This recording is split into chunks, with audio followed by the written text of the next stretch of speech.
Oi, Foster. Olá, Alexia. Você sabe o que é passar perrengue? Passar perrengue? É. Sim, eu sei, porque seu pai fica o dia inteiro olhando no Instagram esse negócio de perrengue chique. Sim, mas passar perrengue, principalmente em uma língua estrangeira, é um horror, é um saco, né? É meio tipo pagar mico. É, exatamente. Não é nem pagar mico. É passar perrengue, passar por problema mesmo. E você pode evitar isso, né? Você pode evitar isso. Se você quiser ir viajar e não tá tão bem assim no inglês, o que você faz? Você pode treinar um pouquinho antes. Você pode escutar muito inglês no microrádio, se preparar totalmente para isso, mas você tem que praticar falando. E você pode praticar falando com Cambly. Vá lá na plataforma, no inglêsnicro.com não, no Cambly.com ou no aplicativo do Cambly no seu celular e coloca Inglês no Micro Podcast como código e desse jeito você ganha uma aula de graça. E desse jeito você não vai passar perrengue na sua futura viagem. Sem perrengues, sem micos. Sem perrengue, happy life. Hashtag? Não sei. Tá bom. Let's get on with the show. Hey, Alexia.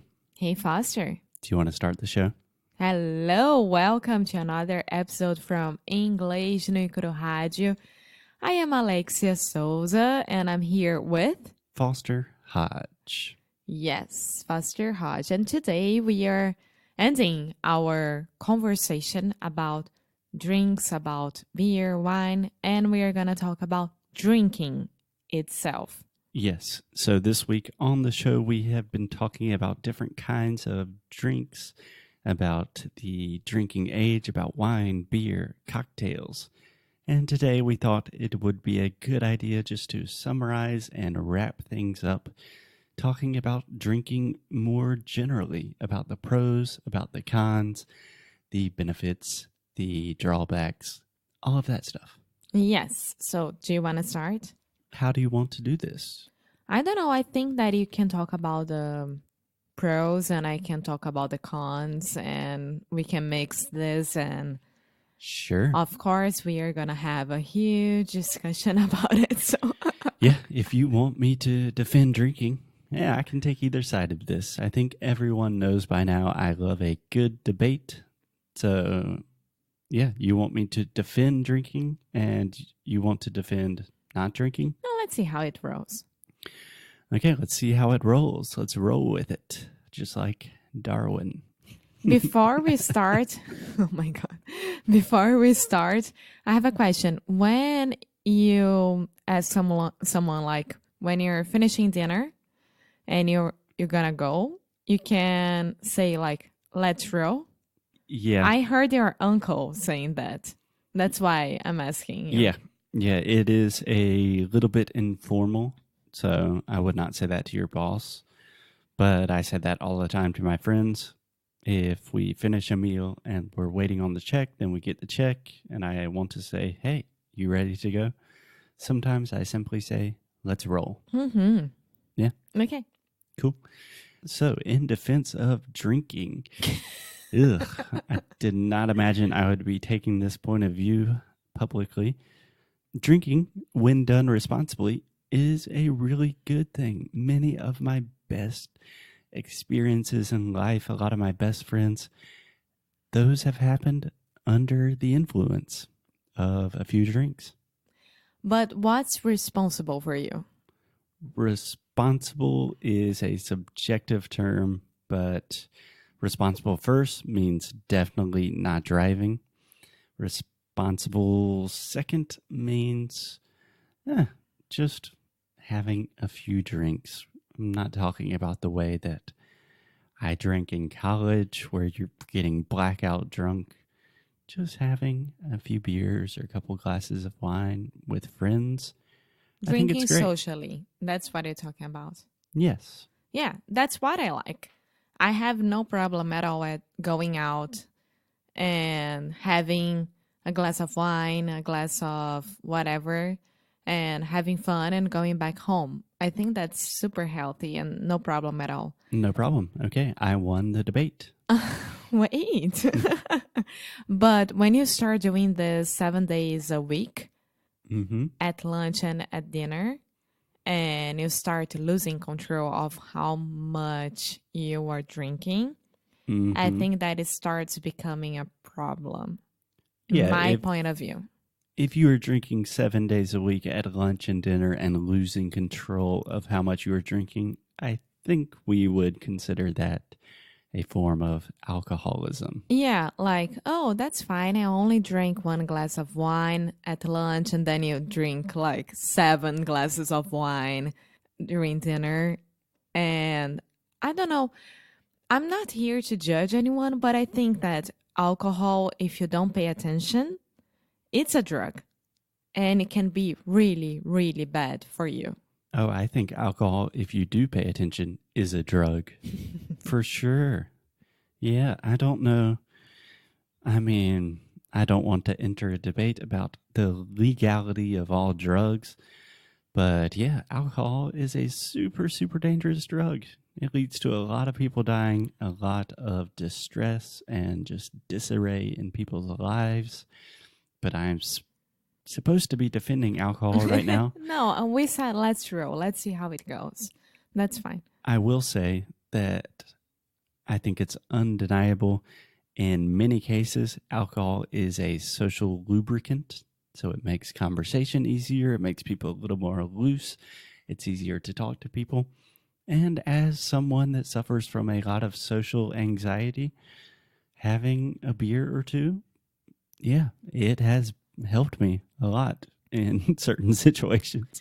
I was always the one who stayed sober during parties and meetings or whatever during our teenage years, because let's not lie here, everyone can get drinks or beers before 18 years old in Brazil. You just have to know someone or someone's brother, sister, whatever. And I was always the one that would tell everyone what happened the other day. And the night before. Yeah. And I kind of like that because I was the one who was remembering everything, and I wasn't waking up like feeling like shit. Yeah, you can say that. Yeah. And I was always so afraid of what that substance would do to my body. As I said before, I was super careta and ridiculously afraid of everything that could do some harm to my body. And it was amazing because I had my blood test this year and I sent it to my doctor and he said, that's okay, everything's fine. He knows my history, but I sent it to my student who is a doctor. And then he saw, I have no idea which part was it. And he was like, you don't drink at all, right? I'm like, no, but how do you know that? Your liver is amazing. It's the most clear or healthy one that I saw in a long time. So that I've seen in a long time. So keep with that. That's amazing. Yeah, keep it up. I imagine a doctor would not say the same thing about my liver, unfortunately. So I have 2 questions for you, Alexia. Number 1, how is that experience of being the only one of the only sober people at a party? Because, to be honest, it's not an experience that I have very often. To be honest, I think it was amazing for me. I learned how to deal with pressure because you deal with pressure when you are a teenager or young adult because everyone is drinking. Mm-hmm. So you had to start drinking as well to be part of the group. And I was like, no, I'm not doing that. So I was faking that I had a glass of whatever in my hand. And I faked that I would take a sip so no one would come to me and say, yeah, you need to drink. Here you go. Shot, shot, shot. And I would be okay with that, you know? But it was good because I knew how horrible everyone was after drinking that much. And I was like, I'm not part of that. And I'm glad that I'm not part of that. Yeah, I think it really helps give you a little bit of extra perspective. Like, okay, these people drink. It looks like they're having fun at first, and then they turn into crazy assholes. And you don't necessarily have to do that. Yeah, but of course that I tried tequila, I tried cachaça, I tried everything.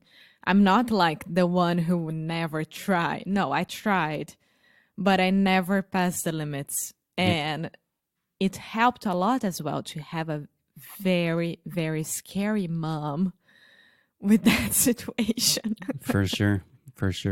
So another question I have for you, Alexia, is drinking related to your English, because I know this is something that a lot of students ask me about. And I remember when I was first learning Portuguese, when we first started dating, normally I would want to have 1 or 2 beers just to kind of lose yourself. Not lose myself, but lose the nervousness and anxiety that comes with speaking a new language. So what do you think? I think it helps, of course, but you can't, I mean, I'm talking in general, right? But you can't use this trick for every moment of your life that you're speaking another language, because it's going to be fake. So imagine with the conference situation, if I would have to drink the whole bottle of wine to do everything that I was telling you, how nervous I was, how anxious I was. And I did that without it. Right. So right. I don't know. I was trying to get more at the question of, for me, I know that if I have 1 or 2 beers, maybe I'm not feeling very social. My Portuguese is just a little bit slow. After 1 or 2 beers, I can say, okay, agora eu posso falar português, gente. Vamos lá. But there's always kind of a limit. Like, okay, after 4 or 5 beers, then I start recognizing now I'm not speaking Portuguese or English. I'm just kind of sloppy with everything. But what's your question here? If I do agree with that? After a glass of wine, do you think your English is better or worse? I think it's the same. A glass of wine doesn't change anything. After 3 glasses of wine. Okay, I'm sleeping. But yes. After 2? I think that you feel more confident because you feel more, how do I say it? Comfortable with the situation. Relaxed. Yeah, you feel more anxious. relaxed. Yeah. And that's no harm at all doing that. Yeah. But I think that if you do it every time with that situation, that's not good. So yeah, I totally agree. As with all things in life, moderation is key. And if you do use alcohol, use it responsibly. And I would recommend to everyone that if you're someone that really enjoys having a few beers, having a few glasses of wine, try taking 1 month, 30 days of no alcohol. Oh, that's right. You did that with your dad. I did that this January, dry January. And it's just a really good time to kind of think about, like, okay, does my life change a lot if I don't drink at all? And yeah, it gives you a lot of perspective. Yeah, we can talk about that one day if you want. Sure. Okay. We will see you guys tomorrow or Monday. I don't know. I don't know either. Talk to you guys soon. Bye. Oi, pessoal, muito obrigada por ter escutado mais um episódio do Inglês no Micro Rádio. A gente fica muito, muito feliz quando vocês estão aqui conosco. E você que quer continuar recebendo novidades e recebendo recursos grátis, vai lá no nosso site e você vai encontrar tudo isso. Além disso, você vai saber quando que Sound School vai abrir para se tornar nosso aluno do melhor curso de inglês online que existe nesse mundão. Então é isso. Muito obrigada de novo por fazer parte da família Inglês no Micro Rádio e te espero no próximo episódio.